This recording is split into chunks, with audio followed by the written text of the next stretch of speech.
People were sterilized, castrated. Abortions were done on people without their consent or approval. Life was stolen from people, all in the name of science and the future. My name is Nana, just like the number 7 in Japanese. Now, grab yourself a drink, a cup of coffee. Let's get into this video.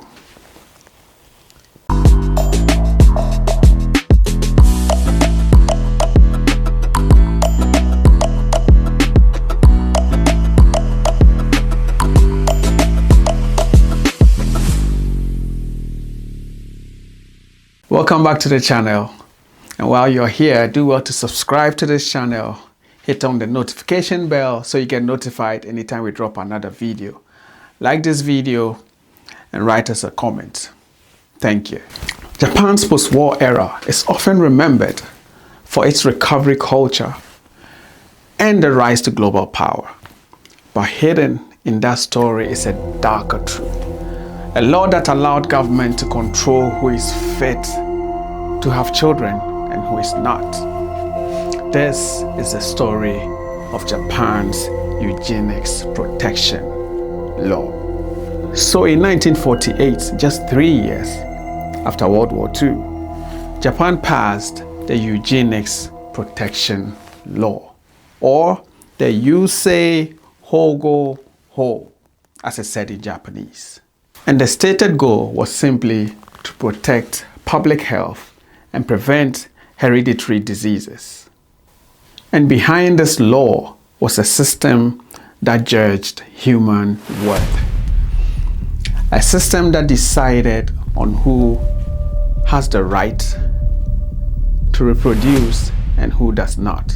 So basically, the government decided on who was allowed to have babies or reproduce and who could not. So this law basically gave doctors and local officials or government officials the power to sterilize people or castrate people against their will or without their consent.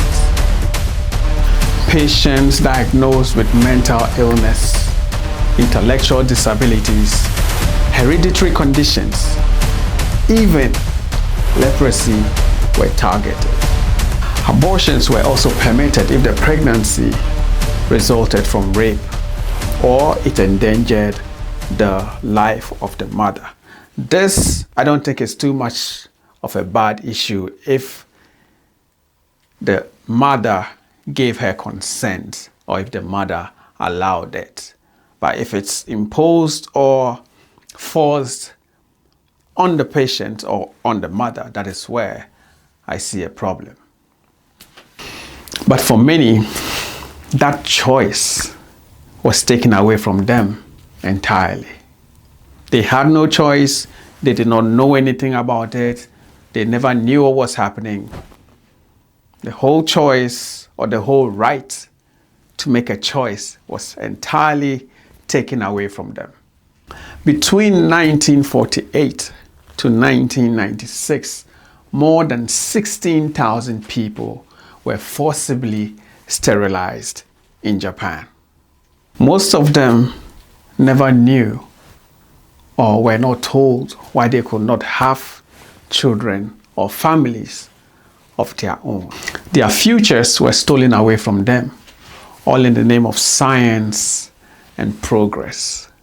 But for them, the Eugenics Protection Law was not protection, but a violation of their humanity.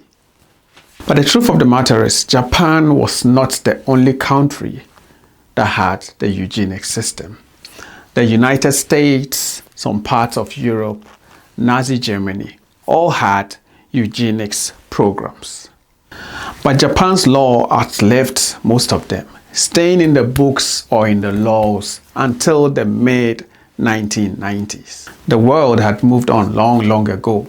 But for Japan's victims, the suffering continued. Finally, in 1996, the law was repealed and replaced with the mental Health Law, which removed the eugenics provisions. But for many of the survivors, the damage had already been done.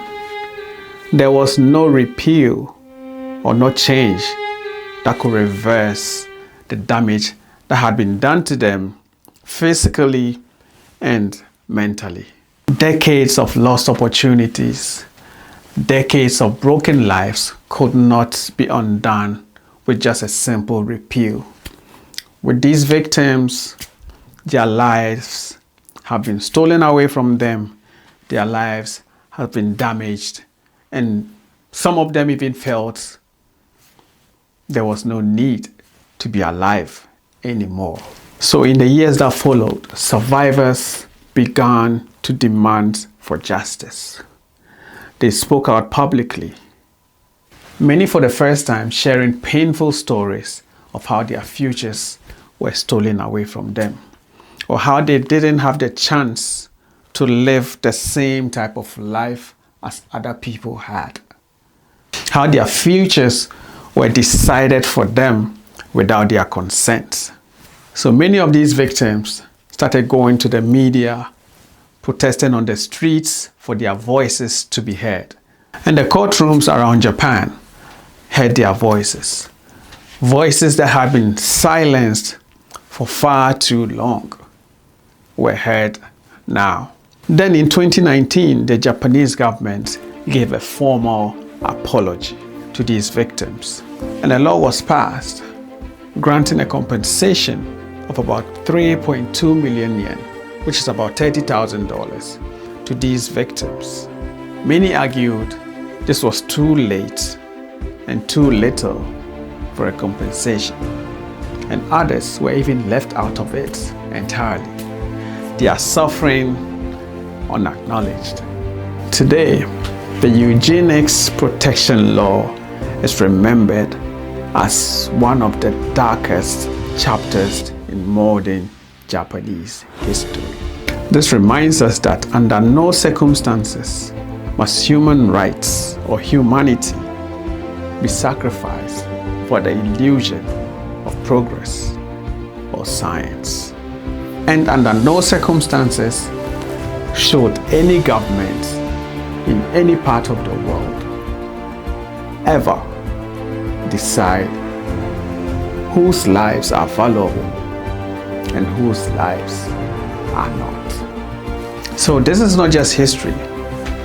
It is a warning that humanity, choice, dignity must always be protected. For the victims of Japan's Eugenics Law, recognition came too late. So there you have it, Japan's Eugenics Protection Law, which was one of the darkest history or the darkest sides in Japan's history. Thanks for hanging out with me today too. Hit on the subscribe button, like this video, hit on the bell icon so you get notified anytime we drop another video. Write me a comment in the comment section. Arigatou gozaimasu. See you on the next one.